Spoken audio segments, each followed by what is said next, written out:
Hello, hello. How we doing today?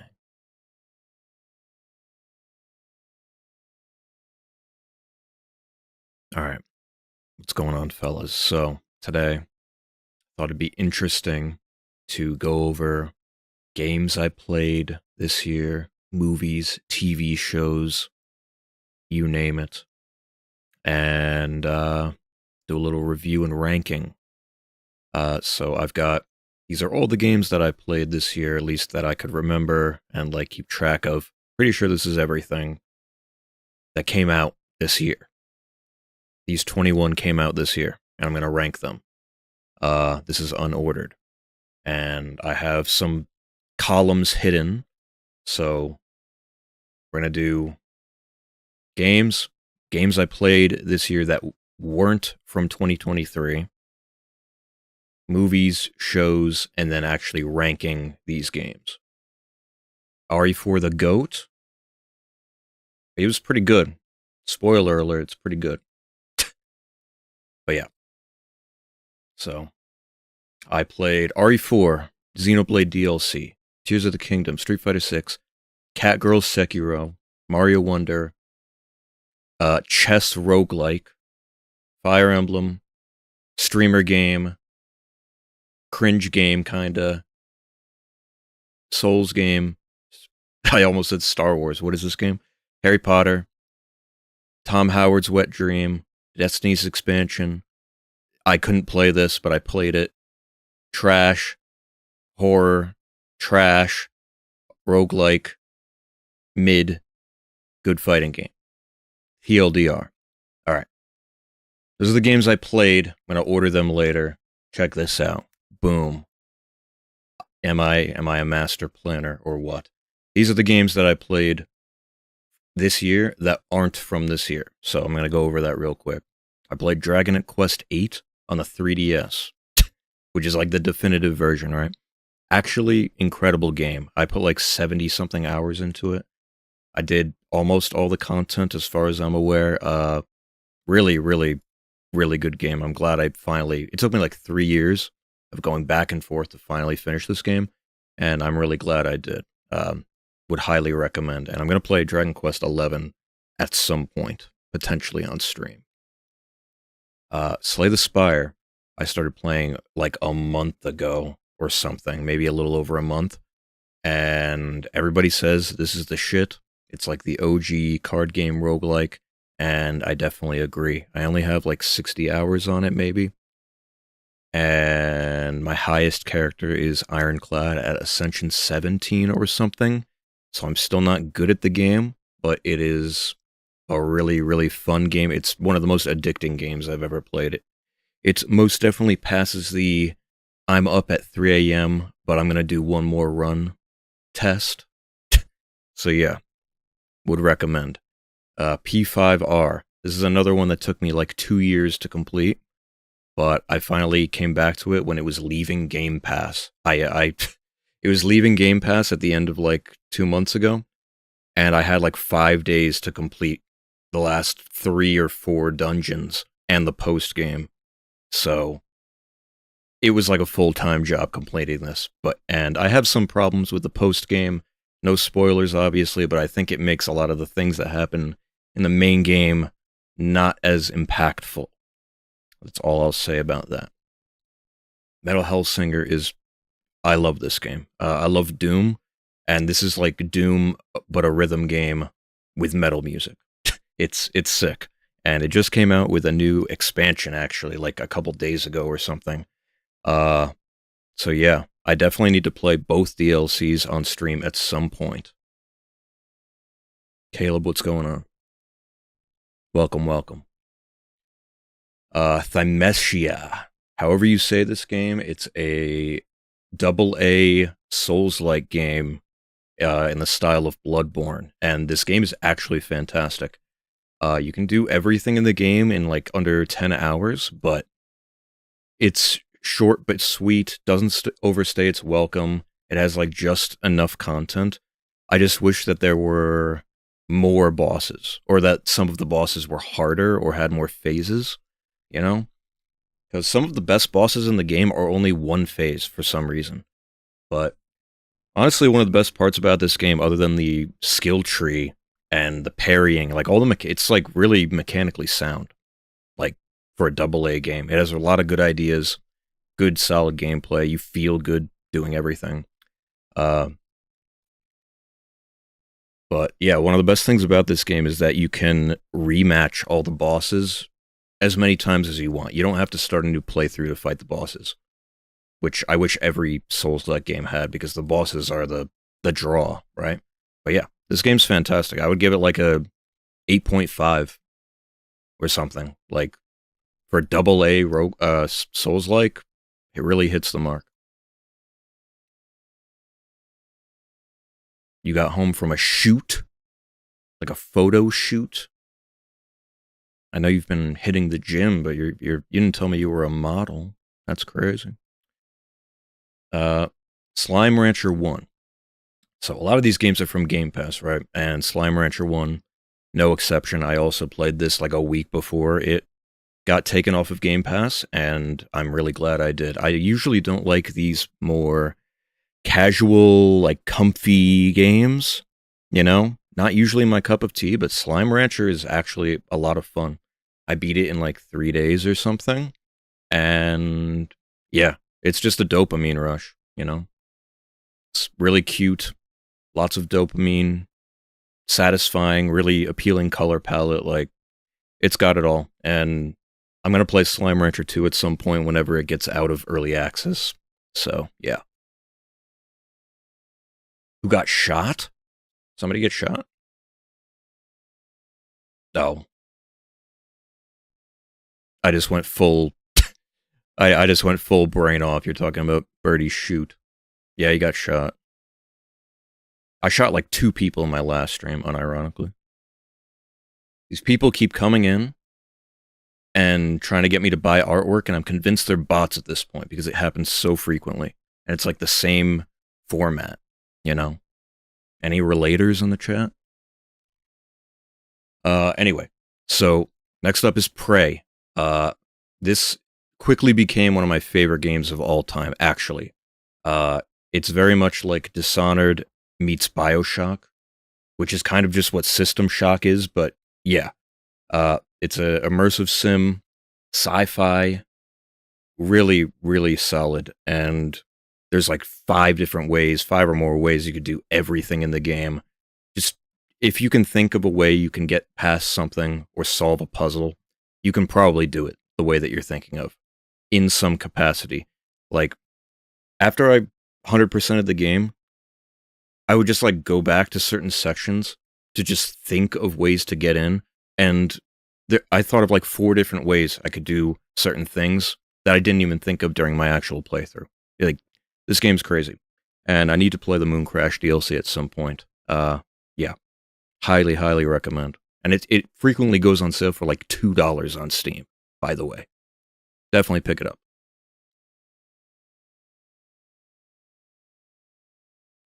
All right. Mario Rabbids Kingdom Battle. I got this in like early January to hold myself over while I'm waiting for Fire Emblem. Because Fire Emblem came out in early January as well, like January 14th or something. So I just played like this random strategy game because it came free with something. Yeah. This is like Mario XCOM, and it's actually pretty good. I have some problems with it. It's definitely not a perfect game. Pacing is not great. A lot of the maps, very samey. Like, it's a very one-note game, and I've heard the sequel kind of rectifies a lot of the issues. But yeah, it's a solid strategy game. You don't have to think too hard. Some of the challenge maps are actually quite difficult for my peanut brain, but yeah, solid game. I'm gonna play the sequel at some point on stream. All right, Ghostwire Tokyo. Definitely don't have much to say about this. This game is like one of the most mid games I've ever played in my life. Honestly, I'm very thankful that I got it for free on Game Pass. Because when it came out, I was contemplating buying it for full price. I like, yeah, I'm pretty sure it was $40, but I don't think it's even worth that. Like, this game, It's literally just you go into this abandoned building, you do the main quest, you get out of the building, and then you have to do like 4 side quests to get rid of the fog to do the next main quest, times 6. Like, and the gameplay loop is very uninspired too. Like, you only have 3 attacks with charge attacks, and it's just simple. You have like a single target thing, an AoE thing, and then like a bigger AoE thing. Is it spooky? I mean, I played it during October for Spooktember. Spooktober, fuck me. Yeah, because I thought it would be a little spooky. Not really though. Like, not really at all. It's really just a big nothing burger. I was very disappointed by this game. Yeah. This is probably the only thing on this entire list that I wouldn't recommend that isn't like Jedi Survivor, because you literally can't play it on PC.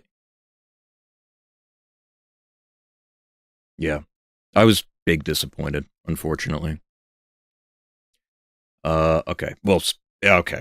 I said it was the only thing I wouldn't recommend. Deathloop is honestly the most mid game I've ever played in my life. This game is just disappointing. This game is actually just like nothing. And I was blown away because when this game came out, it got like 10s from several outlets. This game got perfect scores, and that was when it was like unplayable on PC. And I played this a couple months ago after they like quote unquote fixed the game, and I still had to do some bootleg workaround just so the game wouldn't hitch every 2 seconds. I had to like turn on and off G-Sync on my monitor, which fixed it, but I had to do it after every single loading screen. Yeah, never had that happen before. And even besides that, you're playing a shooter with 1 enemy type, okay? And then you're playing a puzzle game, like an immersive sim, quote unquote, with only 1 solution. The point of the game is to figure out how to kill all 8 of these guys at the same in 1 day to break the loop, right? And when you go into the game, you're thinking, all right, this is going to be cool. I'm going to be able to explore this whole island and do some investigating and figure out like where these guys go, their patterns, and how to get rid of all of them in 1 day, right? That's what I thought going in. But what it actually is a completely linear game with 1 solution. You just do missions. So, like, it's a shooter with 1 enemy type and a puzzle game with 1 solution. So what's the fucking point? Like, this game is trash. I'm sorry. I love Arcane, but this game is trash. And this game's trash too. But, yeah. This game's whack. And then lastly, Genshin. I played it a little bit before this year, going into this year, and I put help at the end of this because this is a good game, actually, but the way that I play games, it was not healthy for me. And not because I was spending money on it, I wasn't. But I am very like ADD about collectibles and stuff. Like if there's something on the map, I want to go get it before I move on. So the way that I would play the game is I would just scour everything for every little chest. And I had a thing on my second monitor opened where all the collectibles were shown on the map because you get XP and like summon materials for it too. So you're incentivized to do it. But it was like 6 hours a day. I'm just looking for chests. And then after like a week or so of that, I was like, I gotta stop. I gotta stop because it was not healthy. But yeah, it's a decent game. Moving on. So these are the games that came out this year that I didn't get around to that I have or want to have. I'm not really going to talk about these for really long, but like Hi-Fi Rush, Pizza Tower, Dave the Diver, these are all like smaller budget / indie games. Hi-Fi Rush less so, but yeah, these are smaller games that are critically acclaimed, like overwhelmingly positive. Never heard anybody say anything bad about them. Metroid, Pikmin, everybody says this is one of the best ports, remasters they've ever played in their lives. And yeah, I played Metroid Prime 3. Really like that game. Gonna get around to this. Pikmin 4. No bad things to say about it. Never played Pikmin, but I have 3 and 4 lined up. Sea of Stars, after playing Mario RPG, this game takes from Mario RPG, apparently, and the combat in Mario RPG, despite the game being very easy, the combat is pretty engaging, because you have to, like, just frame your attacks and blocks to do more damage or take less damage. So, that's really cool. Jedi Survivor PS5. These are a couple PS5 games, because I still don't have one.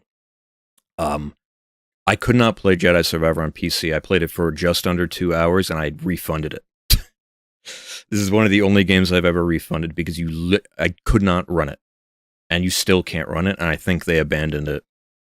I think they actually abandoned this game. So, if you're going to play this game, you have to play it on console. FF16. Really wanted to play this game, because it seems like it's like Final Fantasy meets DMC, almost. With a little bit of Souls. Yeah. And the soundtrack is honestly one of the reasons why I need to play this game. Spider-Man 2. I really liked Spider-Man 1, but I don't have a PS5, and also I still can't forgive them for doing that face swap bullshit. I'll say it again. The original face for Peter in the first game was perfect, because he actually looked like he was a 26-year-old, somewhat depressed guy that's been through he's been through it, you know? Like, he looked like he's been through some shit. But now they just made him look like he's 19-year-old Tom Holland. So, I hate that shit. Ragnarok DLC, which is free, by the way. I mean, I have a PS4 with this game. I played the base game, and it was really good, obviously. But I just haven't gotten around to plugging back in my PS4 and downloading this. I don't really know anything about it. I guess it's like a roguelike, almost. Yeah. Monster Hunter Rise Sunbreak. I haven't even played the base game, but this is something that did come out this year. I'm pretty sure. Yeah. I need to finish Iceborne and then play Rise. On my list for sure. Might stream it. Phantom Liberty. I am one of the people that played the original release of Cyberpunk, day one. I played that game at like 680p with resolution scaling at like 20 to 30 FPS. I played it all the way through. I 100% the game. I really like this game, actually. And it's mainly because of the voice acting and the performances. Like, this game has the best voice acting performances of all time, in my opinion. And I don't think it really comes close. It's very rare where in a big scale RPG, I don't skip any of the dialogue whatsoever. I didn't skip any dialogue in this game. That's how good the voice acting is. And I've only heard good things about the DLC and the 3.0 update or whatever, 2.0, whatever. Yeah, I need to get around to this. Last of Us 1 PC. This is a game that I pre-ordered, by the way, and it launched in a broken state, so I never got around to playing it. However, the devs actually stuck around, and apparently the game is pretty good now, like performance-wise, so I should get around to it. Likewise with Dead Space Remake. The PC port, not the best, but I heard it's okay now, and it is on Game Pass now, I think. If you have EA Play, I think. So, yeah, Dead Space 1 is one of my favorite games of all time, actually. So, I need to play this, and then Baldur's Gate 3. I literally have the game, I just haven't started it. Moving on. It's only going to get shorter from here on out, don't worry. So these are shows that I watched. I watched the entirety of The Boys this year, recently. And I think season 1 of The Boys is lightning in a bottle. It's honestly some of my favorite television of all time, season 1 in particular. I really liked it. And season 2 and 3 kind of not the best. I mean, they were still entertaining, but the structure and what they give certain characters to do and the cliches, like, I think they really dropped the ball on seasons 2 and 3 for the most part. It's still fine, but like, season 1's lightning in a bottle. But season 4 apparently has Jeffrey Dean Morgan in it. and I love that guy, and I hope he carries. So, yeah. Invincible season 2, first couple episodes came out. They're releasing the other half at some point. I mean, yeah, Invincible's great. These early episodes focused on a bunch of different characters for like most of the episodes, which was interesting. Kind of just like a world building season almost. With a weird cliffhanger, I will say, but yeah, would recommend. And now we get into live actions or more live action stuff. So this show, Only Murders in the Building. This is like the Steve Martin short show with Selena Gomez. I watched this with my family. It's just like a cute comedy mystery show, right? I don't think it's anything special. I mean, it was entertaining for what it was, but the actual mystery aspect of it is dog shit, in my opinion. Uh, yeah, it's just a cute comedy. If you take the mystery seriously, you're going to be very disappointed. Um, and I guess I can also talk about this real quick because we're talking about a mystery. Night Agent is a live action show, one season, uh, about basically government conspiracy to kill the president or something, right? Um, so it's almost like a mystery because you have to figure out who's pulling the strings, and it's pretty good. A lot of the twists you can see from a mile away. Nothing too creative there, but like the acting is good, the scenery is good, music is good too. Like solid show. The Chosen. So this is actually an adaptation of the Bible, and I watched this with my family from a recommendation. And yeah, I didn't read the manga, but this show is actually solid. And this is coming from somebody that isn't big on religion by any means at all. Actual solid television. I don't think I would go as far as to recommend it to anybody, but like as somebody that doesn't really care for religion and didn't read the manga, I cared about the story to the point where I didn't want people to spoil it, you know? Solid show. And then last we have the One Piece live action, which I'm very happy to say as a One Piece fan is not dog shit. And that's not even bias, because if this was dog shit, I would say it. Straight up. I would say it. But it's not. It's actually solid. I've heard people say that their family members just randomly watched it on Netflix and asked them if they knew what it was. Stuff like that is really awesome. I thought that this was going to be pure cringe. I was very afraid to watch this, but it's only like a little cringe because they're trying to adapt wacky Japanese stuff in Hollywood. But yeah, very, very pleased with this. It beams a light on anime adaptations, live action anime adaptations, because it's the first one that isn't dog shit. All right. And then we got movies, and then we're going to rank the games, all right? Real quick. So, Across the Spider-Verse. This is one of the craziest movies I've ever seen in my life. Actually. Start to finish, fantastic. I mean, this is one of the best movies I've ever watched, period. Like, maybe top 5, at least top 10. And, yeah, I mean, it raised the bar for animation. Like, movies are still trying to rip off the first Spider-Verse art style to this day. I'm pretty sure in an interview, one of the animators was like, yeah, it took like 3 months to animate 10 seconds of this one scene or something like that. Like, it's crazy. I did watch Barbie. I'll get to it.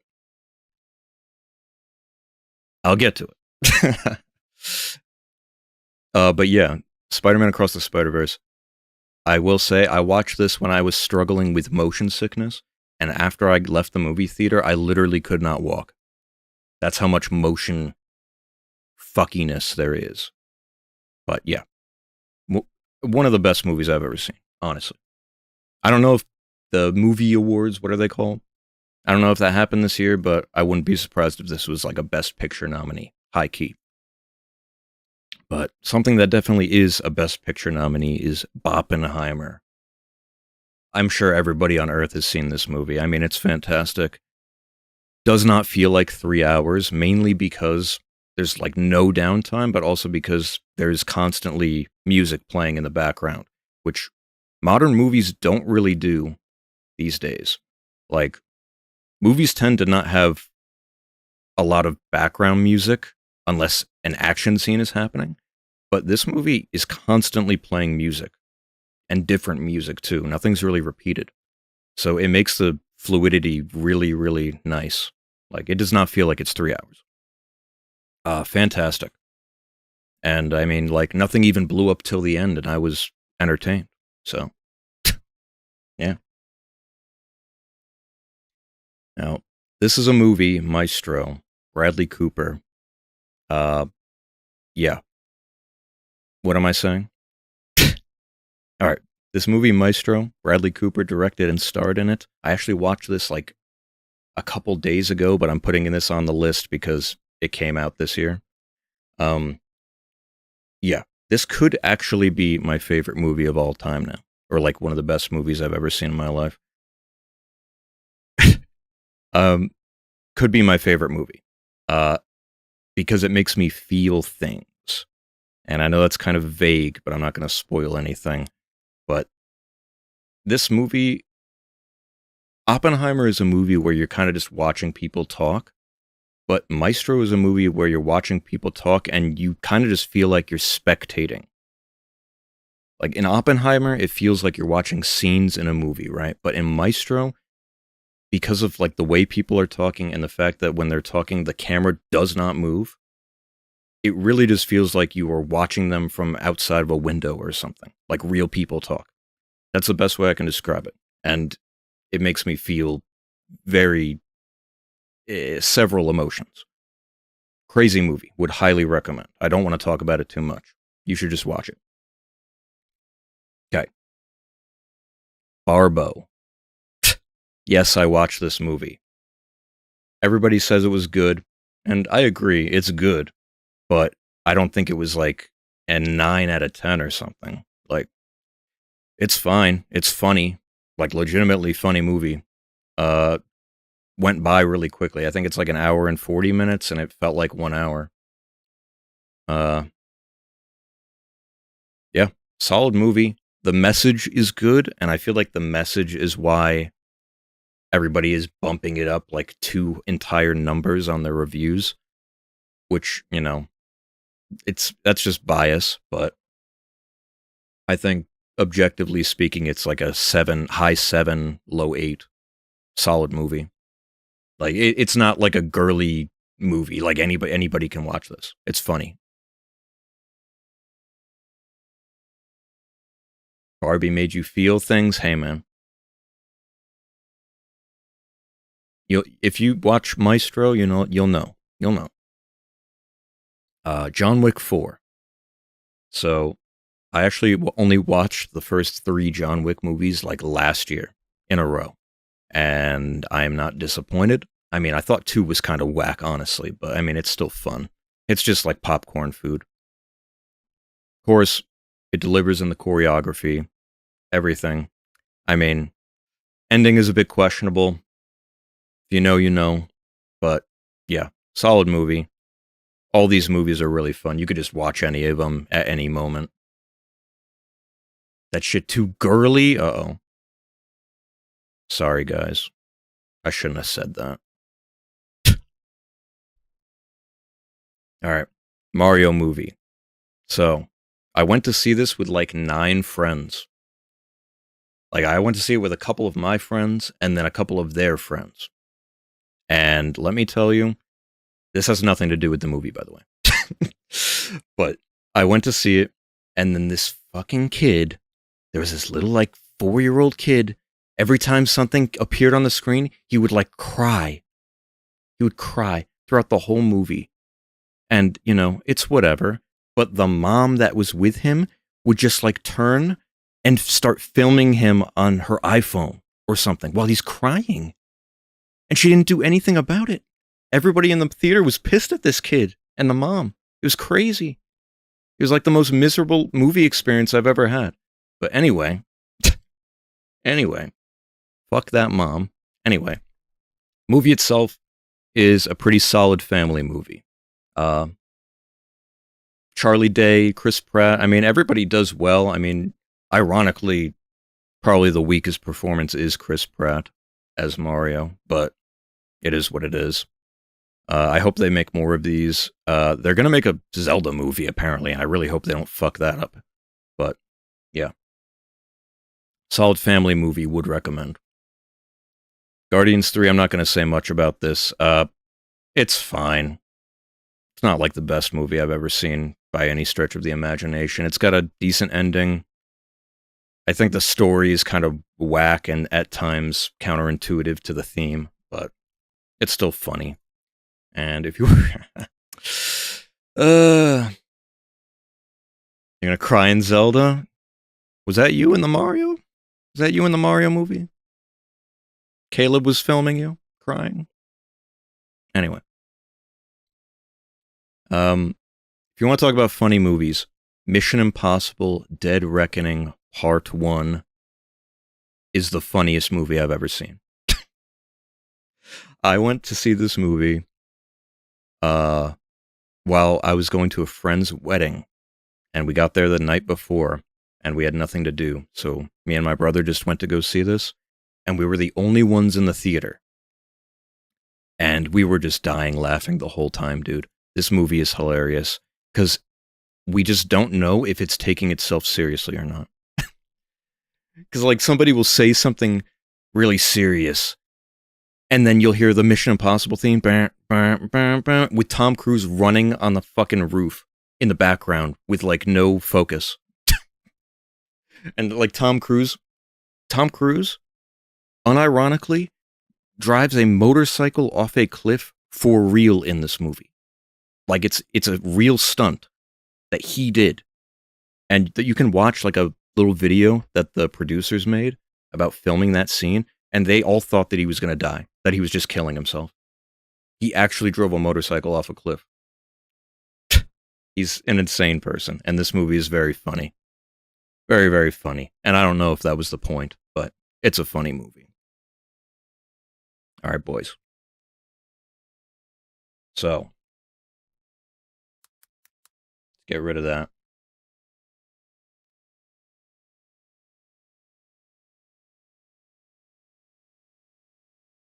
Now, we're going to get into the part that people actually give a shit about, which is ranking the games in order. This was the main point.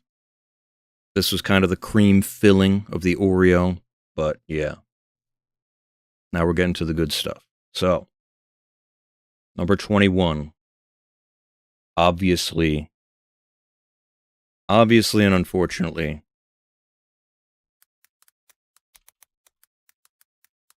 Jedi Survivor. In parentheses, could not finish. Because like I said, this game is the worst PC port of all time, and that's not an exaggeration. It had issues where the game literally did not use the resources on your computer. Changing graphics settings did nothing. Upgrading your hardware did nothing. Like, it's the most baffling thing I've ever seen in my fucking life. And they just abandoned it. So, yeah, I played it for a little under 2 hours and refunded it. I don't know if it should be on the list, but it is. All right. Number 20, Redfall. So, when this came out, I said that this was the worst game I ever played in my life. And I think that is true. The world literally has nothing in it for you to do. You just do the main quest, and there's not really, there's like no side content, because the side content is required to progress the main content. So it's not really side content. I hate when games do this shit. It's fake side content. And that's the only thing you can do in the game. When you run around, there's no enemies for you to kill, generally speaking. It runs like shit. RPG mechanics are not there. Characters are all cringe. Like, it's just a nightmare. Apparently they tried to fix it. They really should have just abandoned ship and move on to the next thing. Everybody could forget this happened. Okay. Overwatch 2. And I hesitated putting this on the list because I don't even consider it a new game, but I just put it here to shit on it. Yeah, this game's whack. They canceled the PvE, which was the whole reason they had the 2 in their name. Blizzard is just a joke, man. It really is. It's so bad. And the change from 6 players to 5 players per team, it's good in concept, but a lot of the tanks weren't changed to actually accommodate being solo tanks. Like, Roadhog is the best example of this. He's just not fit to be a main tank, and they keep trying to fix him, and it just doesn't work. And then the tanks that are good at being main tanks are just the most broken characters in the game. Because they just 1v9. So that's one side of the extreme, and then the other side of the extreme is that all the supports are now, like, power crept to hell. Like, I'm getting 2-tapped by a support from across the screen. Like, not my cup of tea. Not my cup of tea. Alright. I was contemplating putting Starfield below Overwatch, but, like, I hate Overwatch now. So, this game, I only put it above these things because I still put like 70 hours into it or something. I beat it. I did all the faction quests, and I really hated it in the beginning, and then I got to the first main city. What is it called? I don't even remember. The Cyberpunk one. Starfield Game of the Year? No thanks. I think it's hilarious that this game was nominated for like one thing. I don't even remember what it was, but yeah. List has been scammed. Scammed. Yeah, why isn't the chat showing up? Hold on. Why isn't the chat showing up? The hell? Oh, it's because this shit is layered on top of it. I'm stoned. I'm stoned. My bad, boys. Your messages haven't been showing up. I apologize. Anyway, Starfield's dog shit. It really is. I wanted to drop the game after the first couple hours, and then I got indoctrinated by the whole "it gets good after 12 hours" thing. And you know, it does get better. It does, but like nothing will change the fact that the procedural generation ruins the entire game. Everybody can agree that we would rather have like 2 feature-packed, content-packed planets with stuff to do than 1,000 ones that have no content. And I stopped playing the game because after I beat the game, and, well, the New Game Plus gimmick is also terrible in my opinion. It's a complete gimmick. Not going to spoil it, but yeah. I did not feel like just clicking on solar systems and clicking on every single planet until I found a named location that had actual content. I didn't want to do it anymore, so I just dropped it. Would not recommend. It has like mostly negative reviews on Steam now, so yeah.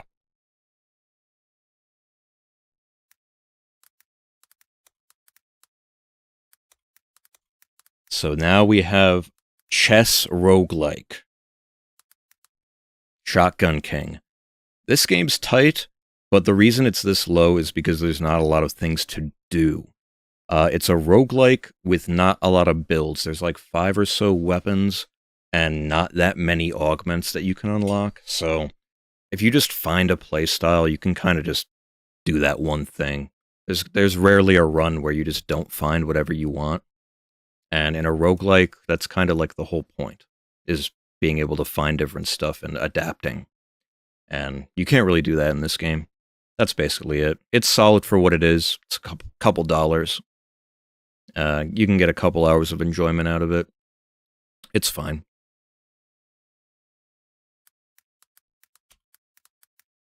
Alright. Now we have Streamer Game. And if this year didn't have so much dog shit, this would probably be towards the bottom. And that's because I don't really like these streamer games.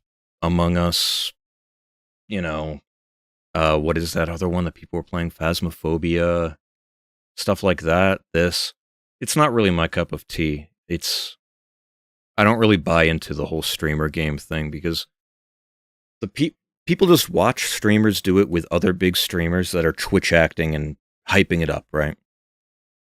For content. It's easy content. And then everybody just thinks it's a good game. It's fine. I mean, I've played it with a couple different friend groups and I've gotten my money's worth out of it. It's like $9 or $10. Gotten my money's worth out of like funny moments actually happening, but the second you start playing with somebody that takes it seriously, it ruins the whole thing. But I'm a little sick of it. I hope it dies soon. But yeah. All right. Alan Wake 2. Many will be surprised to see it this low, but if you know me, this isn't a surprise. I mean, literally over here, in parentheses, I forgot. When I was writing down the games that I played this year, I had to look at games that came out this year to remember that I played this game. And it's truly tragic because, like I said, I'm a big Alan Wake 1 simp. One of my favorite games of all time.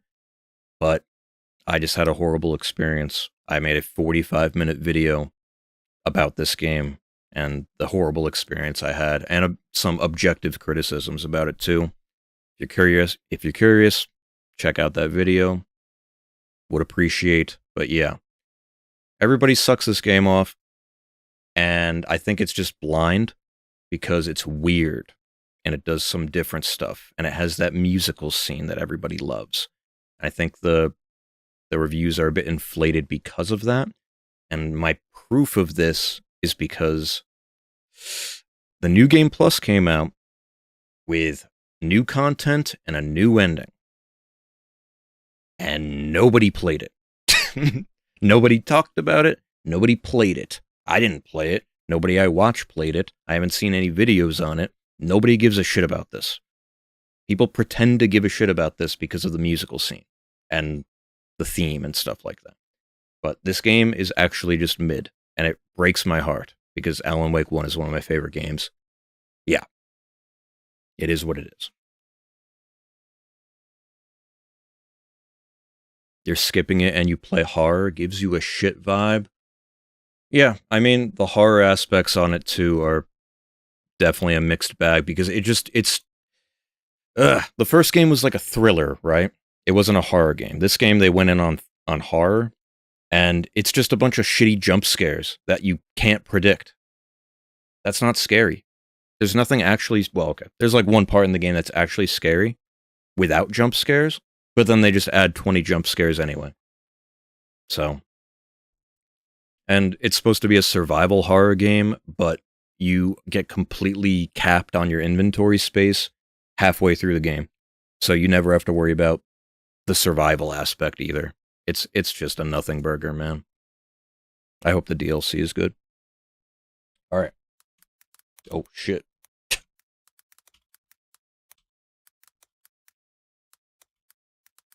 All right. So I just finished playing this game, and it's aight. It's pretty mid. This is one of the games where people are like, dude, this game's my childhood. It's my childhood. I played this game a billion times. How? I mean, when you're a kid, I get it. But, like, this is a 10-hour-long JRPG where the level cap is 30. And you literally just press the A button the entire time. Like, the mechanics in the game are actually really good and innovative. Which is why Sea of Stars took liberties from it, and I really like that. But, like, there's no hard mode. There's no nothing. The hardest fight in the game is the super boss they added in the remake. That's actually a little hard, but that's because you have to manage your health and shit, or else you get one shot. But generally speaking, you just press the A button. You can beat the whole game by just doing auto attacks, and then you just go in a straight line on the map. Like, my first stream of the game was like 3 hours long, and I did the first 5 stars out of 7 4 or 5 stars out of 7. That's how short the game is. But it's fine. I think it's like mid, but it's a fine game. All right. Hogwarts Legacy. So, I am not a Harry Potter guy in any capacity, but this game is actually really solid. So just letting you know, I don't have any bias there. It's pretty solid. Voice acting is really, really good, and the presentation is stellar. Once again, don't really give a shit about Harry Potter, but this game almost made me. Yeah, I was interested in the story, the scenery. The game feels good. It's like a magic third-person Dark Souls with a dodge roll and bunch of spells. A lot of people were complaining that there was only like 35 or 40 spells. That's fine. That's still a lot, and you could do a lot with them. Combo system feels really good. You juggle and relaunch and shit. Like it's a solid game. Would recommend. On sale. Not the longest either, but it's fine. All right. So speaking of not the longest,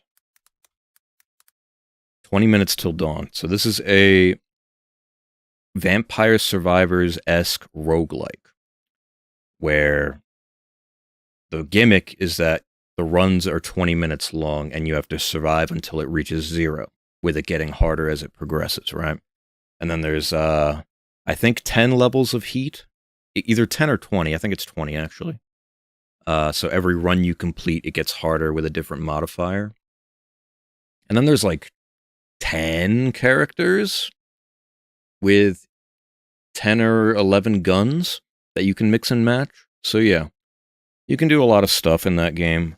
However, the builds are, they get a little samey. Like, it's basically just, is the character good at summons? Is the character good at fire rate? Or is the character good at dot damage? And you just choose one of those and go. I did all the content in the game. I 100% it. I beat it on the hardest difficulty with every character, with every gun. Took me like 10 hours to do everything. So, not a long game. It's not a hard game either. Even on the hardest difficulty, it is not very difficult. That's my only complaint, really. Not trying to be elitist or anything, but that's just the truth. You can steamroll this game. But yeah, it's still solid. Would recommend. It's only a couple dollars. Alright. I might get crucified for putting this here. But the Lightfall expansion for Destiny 2. So, the actual campaign for this is terrible. It is. It is cringe. It is nothing. It doesn't add anything to the story at all, except for the last cutscene, which is stupid. The final boss is stupid. Like, all of it is bad. Everybody can agree. However, Strand is really fun. It's fun on all 3 characters, all the builds. You can do like grapple stuff where you just, it's like a mini demolitionist proc, or you just do it for infinite melees, which is super broken on Titan right now. Banner of War is super fun. Necrotic grips. Hunter, Strand is not the best on Hunter, but like it's still fun. Strand verbs are really cool. But mainly the year's content, like all 3 or 4 of the seasons so far, the seasonal activities have been really good, which is rare. Usually the seasonal activity you kind of get sick of after a couple runs and you're like, oh my god, I have to run this again for the weekly rewards or whatever. But consistently, every single season's activity this year has been fun, and I still replay all of them. And that's mainly because this year, they've tried to incorporate roguelike elements, actually. So, like, you'll find buffs that give you more grenade damage, or in this season's, you have to collect shards, and then after every loop, you can spend those shards on different buffs for your whole team. Like, it's really cool. And the rewards are good, too. A lot of the crafted weapons are good. But yeah, this year has been good despite despite the campaign being trash, despite the story in some of the seasons being trash, and despite all of the internal stuff at Bungie being whack, the content's good.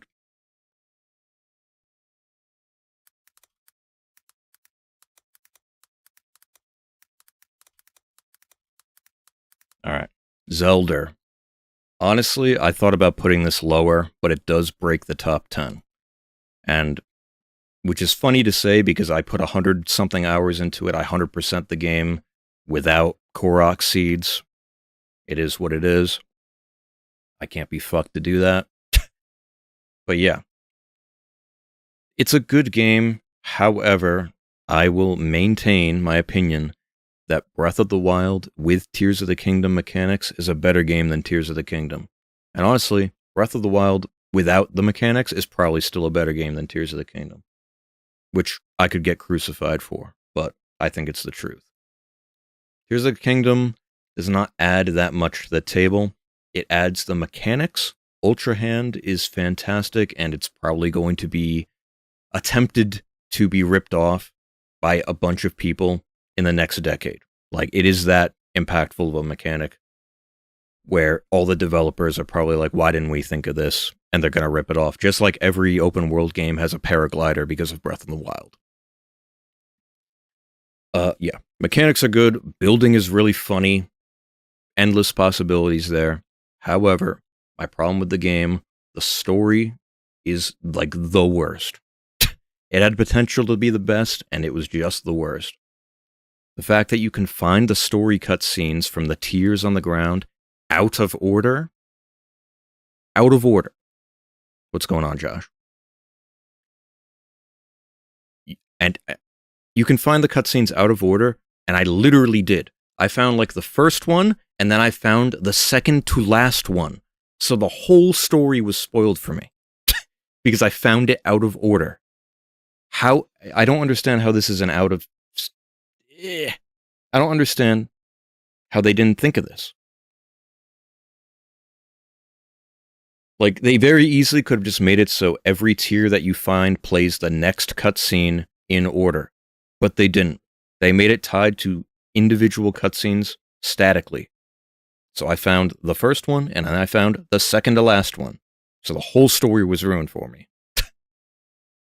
I saw characters die that I didn't even know who they were yet.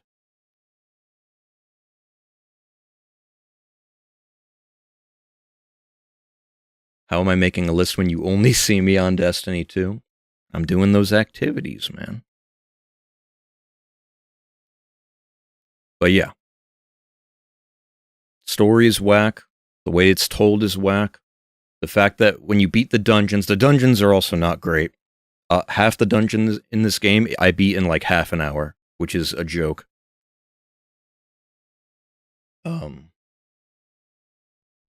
Yeah, the boys, I told you. What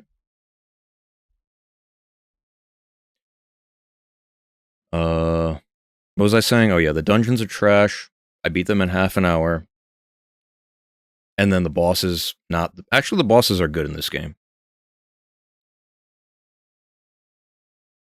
I guess you weren't live.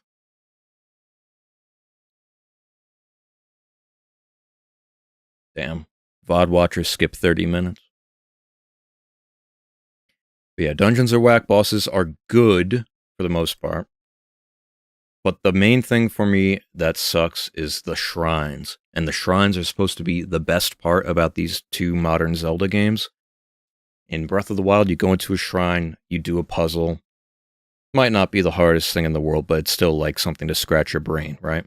But in this game, you go into a shrine, it's either going to be a reward shrine, or like a combat shrine, or a stealth shrine, something like... there's like a 15 or 20% chance that the shrine you go in is going to actually be a puzzle, which is what the game is supposed to be about. So, there's 140 shrines in this game or something, right? And you have a 20% chance to go into one and find an actual puzzle with something to do.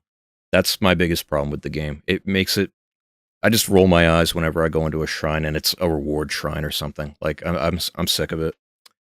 I would not replay this game. I would replay Breath of the Wild. I wouldn't replay Tears of the Kingdom.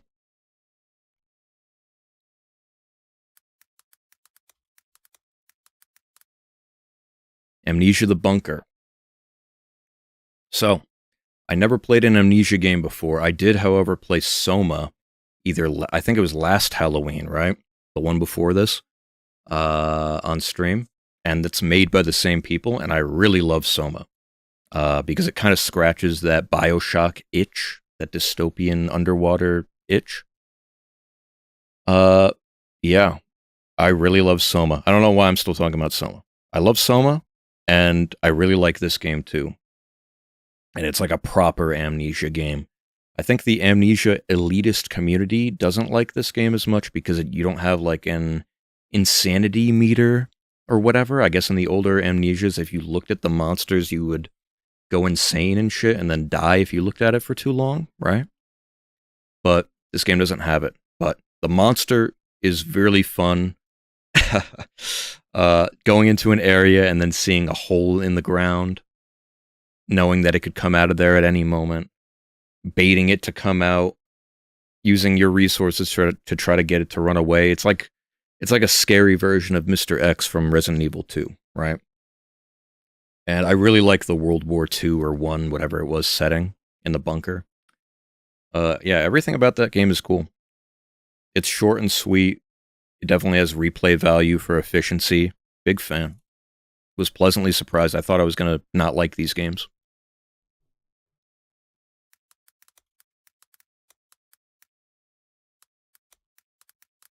All right. Mario Wonder. So this is a 2D Mario, the newest one, and it's actually pretty good. Excuse me, sorry. And I say surprisingly good because the 2D Marios have had a track record of not being the best after the Wii 3DS era, right? But this one really reprises that genre because the Wonder mechanic, the Wonder Seed mechanic, you basically have an LSD trip with a unique gimmick in every level, which is really crazy. Like they had to they had to think of so much shit for this game, and it's really entertaining every level when you get the Wonder Seed to see what they thought of.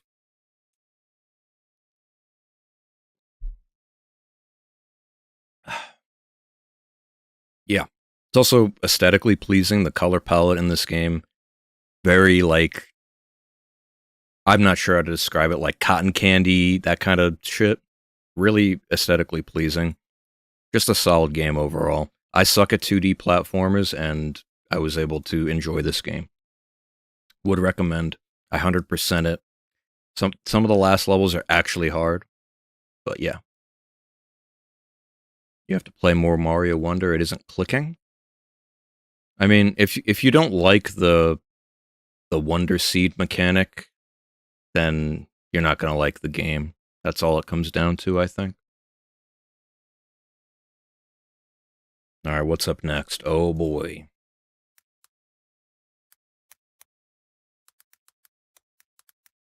Kanagi Usagi. Now, you might be wondering what this is. This is the Cat Girl Sekiro game, which is free, by the way, and it's actually fantastic.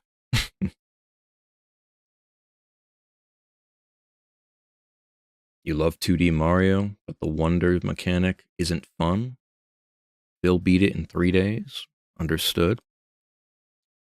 But yeah, Kanagi Usagi, this is the Cat Girl Sekiro game, and it's free to play, and it's really solid. It scratches the Sekiro itch like no other game has. It emulates the mechanics perfectly, like almost too well, to the point where I think they just copied it frame for frame.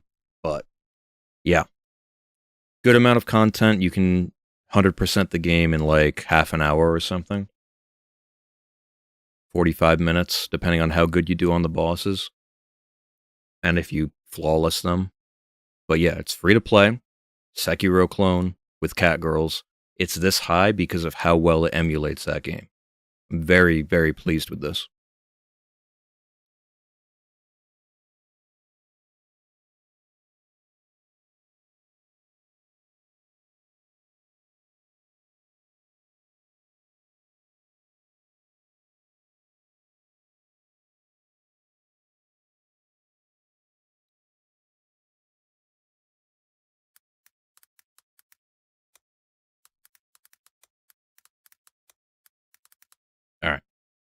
So now we got Grand Blue.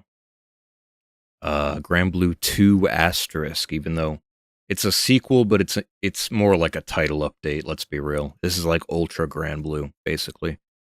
But yeah, the first Grand Blue never got the love and attention that it actually deserved because it came out when COVID hit, basically, and the online was trash, so everybody dropped it. But this game is actually really solid. The new mechanics with like Raging Strike, which is basically DI, and all of the things tied to the bravery point system, really nice. It has the best guard cancel in any fighting game, I think, ever. It's like instant, and it's +6 on block and does damage. It's really fucked up, actually. Because those things individually are not strong, or well, not game-breaking, but when you put them all together, it makes for a broken mechanic. Because if you are on the back foot and you're losing the round trying to make a comeback with like 2 HP, and you start your offense, you just get guard canceled, and then it either does damage to put you at 1 HP, or they're +6, and then they can true block string into like a DP and chip you out. Like, it's very hard to make a comeback in this game because of guard cancel being as strong as it is. But 6XL is also a cancer. It's every character in the game has soul farts, far slash, and I hate it. It's really toxic. Some of them are way better than others. And the offense in the game really just boils down to 6XL into either Spacing Trap or 6XL again. Like, it's just annoying. It makes the game boil down to a really repetitive, gimmicky gameplay where everybody can pretend like they know how to play neutral. But the game is good. All of the characters are really fun. This is the only fighting game I've played where I want to play every single character. And I have been. I've been playing a new character every week. So yeah. I'm still on the free-to-play version, by the way. I didn't talk about this. This is the first fighting game, like big fighting game, to have a free version.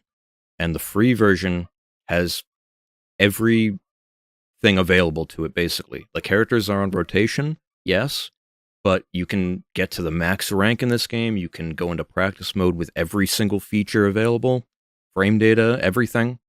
Like, you can do everything in this game for free. I am almost max rank on a couple characters, free to play.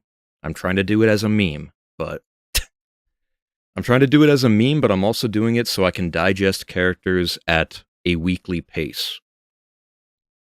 But yeah. Would recommend to people new to the genre or people that wanted to give it a try and were kind of hesitant, try the free version.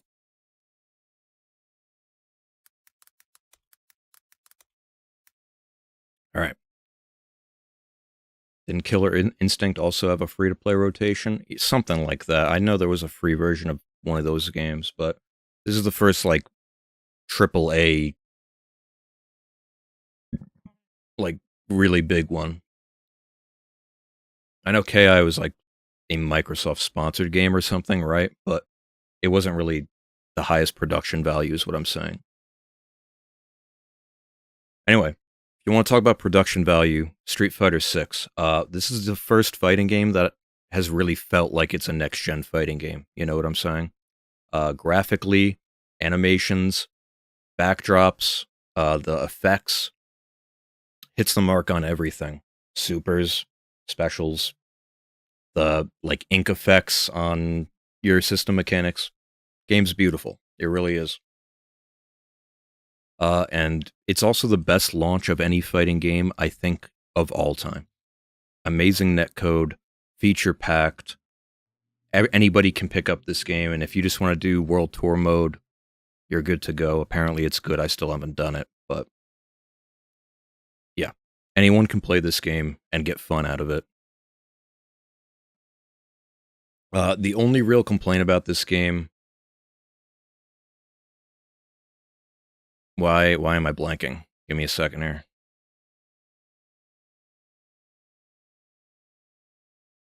Wow, I can't remember what I was going to say at all. That's kind of cringe. Oh, yeah. Okay. So the only real complaint about Street Fighter 6, in my opinion, is that the ranking system is a joke until you're master to legend rank. And my point here, sorry, is that you can get to master rank with a 42% win rate in this game. And that's like somebody did the math and made a diagram of it. You can get to master rank with a 40% win rate. That is super cringe. People with a less than 50% win rate can play against Daigo.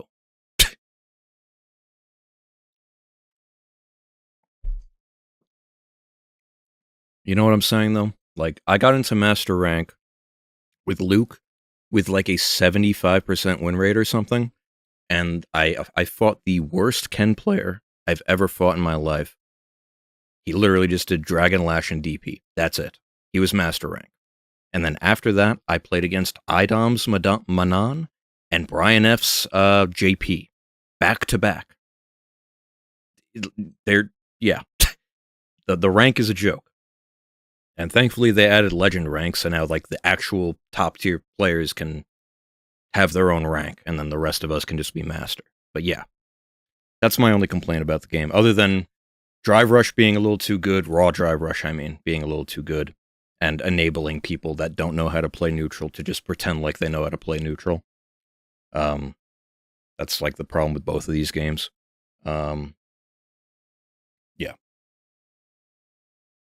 But otherwise, fantastic game. I need to get back on the grind when Akuma comes out.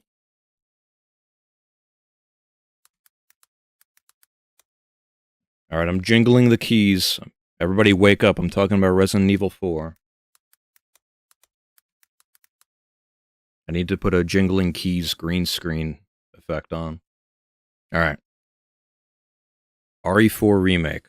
This is a game I was looking forward to, well, I guess for a year, right? Because I only played the original RE4 a year ago.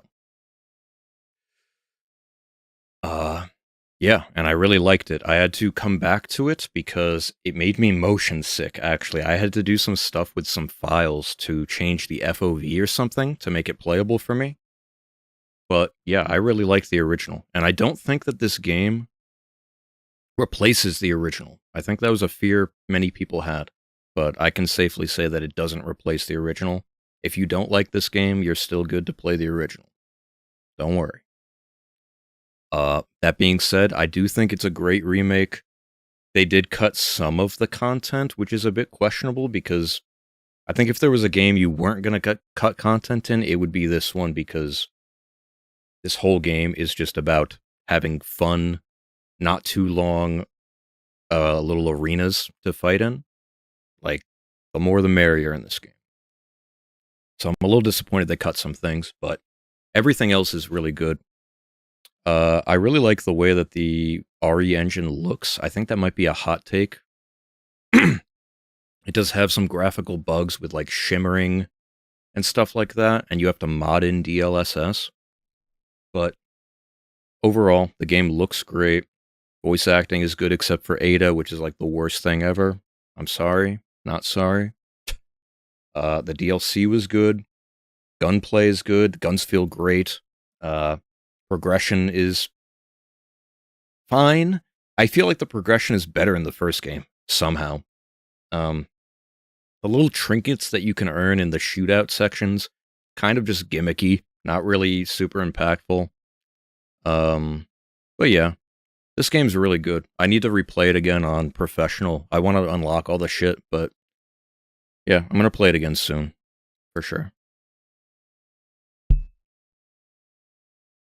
It's cool, just not as groundbreaking as 2005. Yeah, I mean, the game literally invented third person shooters, basically. And I thought about this the other day when I was thinking about Monster Hunter and stuff. Capcom, just old Capcom games, just invented 5 different genres, and they're still the pinnacle of their genre. Like, Capcom's crazy, honestly.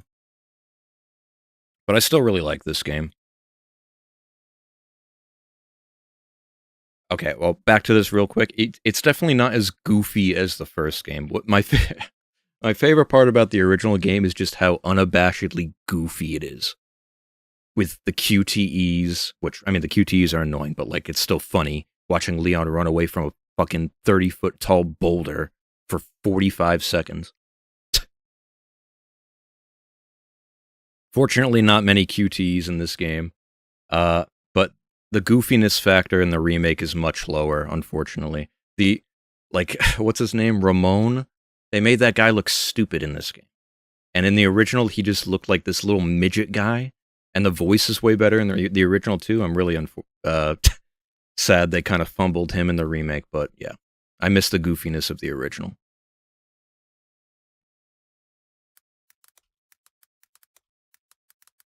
All right. Top 3. So, Fire Emblem Engaged. I think this could be a hot take, especially if people don't know about Fire Emblem, but this game is like an anniversary type game, right? It's not supposed to be serious. Give me a second here. Excuse me.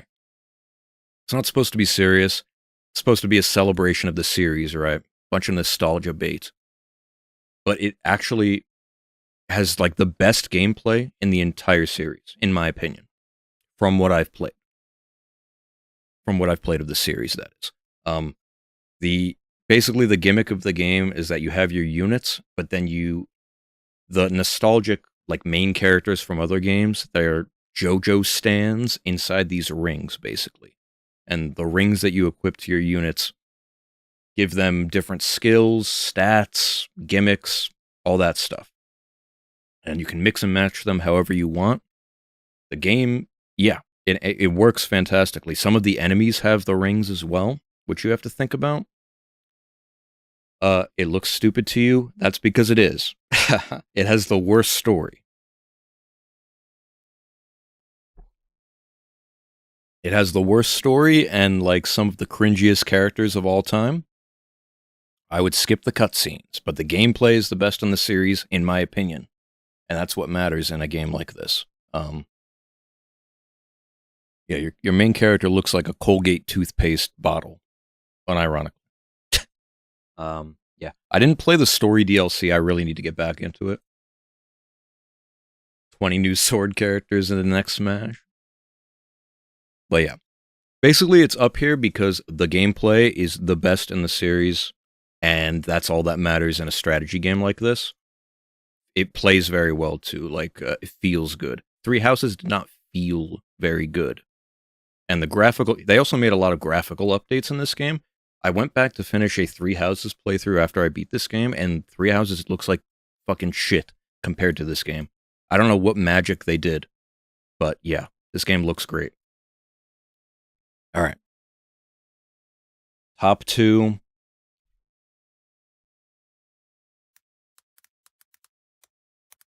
Here come all the eye rolls. Here come all the eye rolls.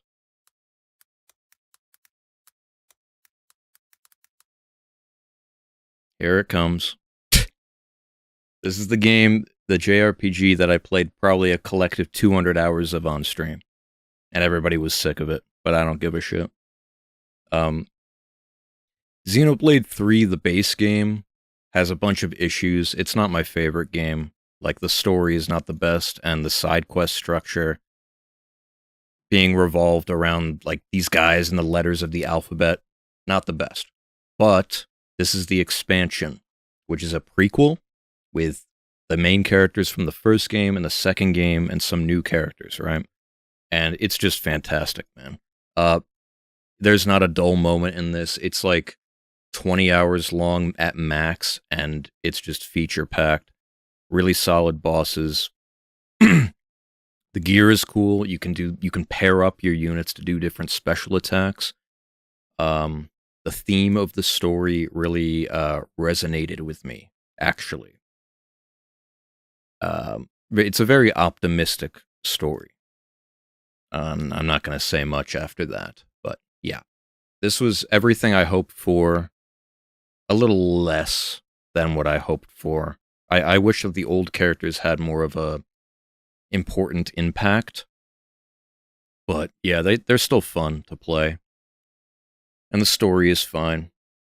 It's just really the theme and the music and the settings that did it for me. Very, very happy with this expansion. I would say this expansion is better than the main game, which is kind of crazy. But all right, if anybody knows me, you saw this a miles away. You saw this miles away. Lies of P, game of the year. I mean, I said it when I played the game. This was my game of the year, easily. I contemplated making a video, like a full video about this game, but I think I'm going to wait until they release the DLC expansion for it to make a comprehensive video on it. But yeah, this is the best game of the year in my opinion, and it's because that it basically surpassed Dark Souls. No other Dark Souls-like game has even come close to the feel and the polish of From Software. This game has somehow met and exceeded that expectation. Somehow. And this is like NeoWiz's first big game or something. Whatever the developer is called. This is like their first big game. And they knocked it out of the park. No other game feels like Dark Souls. Like it could have been made by From Software. Yeah. If you gave this to somebody and then said that it was made by From Software, they would probably believe you. That's how good it is. And it is set in a city that is very much like the setting in Bloodborne, which it's my favorite setting in the series, the like Lovecraftian gothic kind of thing. No other game has really tried to emulate that before, and it also takes from the gameplay of Bloodborne as well, in some aspects with the rally system and stuff, and the general fast nature. But yeah, this game is fucking fantastic. Every moment of it is great. I mean, there are some annoying sections, don't get me wrong. My only real complaints are that some of the bosses are kind of pushovers, and the throwables are actually OP. Like, if you watch speedruns for the game, they just use throwables. Which, I don't think that's ever really happened in a Souls-like game where the throwables do more damage than your weapons. But yeah. Give me a second here. I'm choking on water.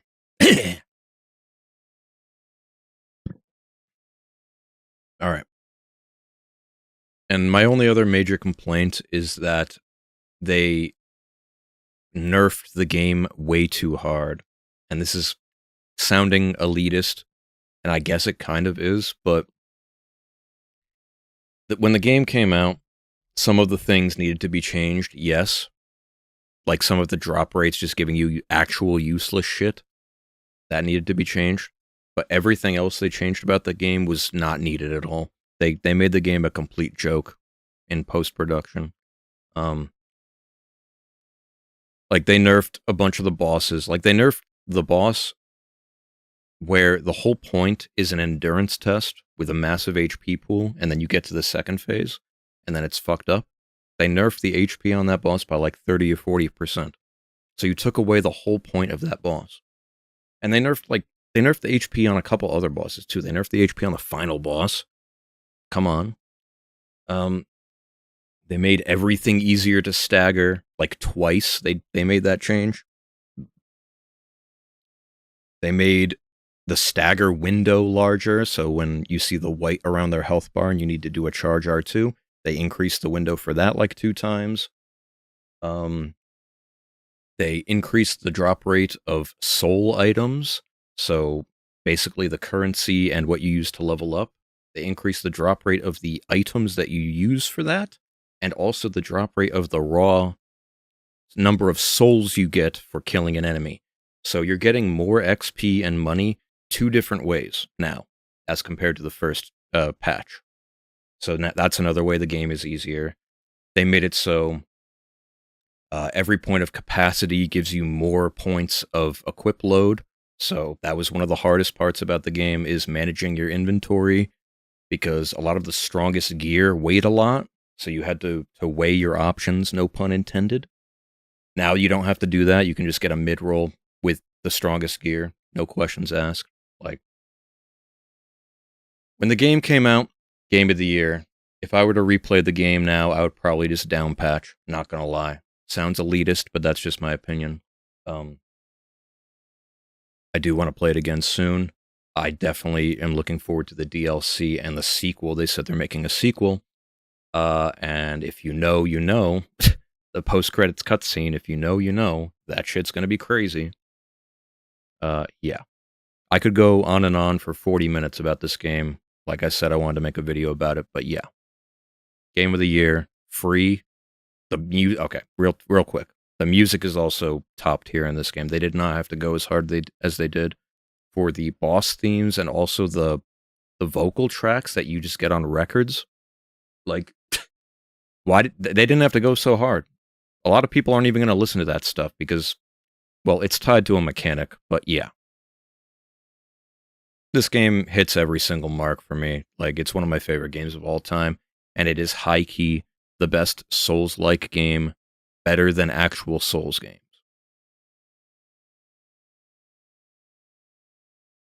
So yeah, that's gonna be my list, boys. Thank you all for watching. I appreciate you. 2023 was a really good year for games, while also being a really shit year for games. But overall, more good than bad. Really solid. 2024 is looking good too. I'll see you boys in the next one.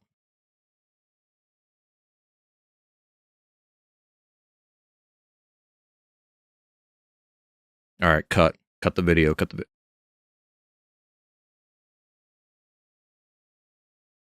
All right. If anybody in chat is still awake, I'm probably just going to stop this stream and then start another one, and I'm going to play some Grand Blue.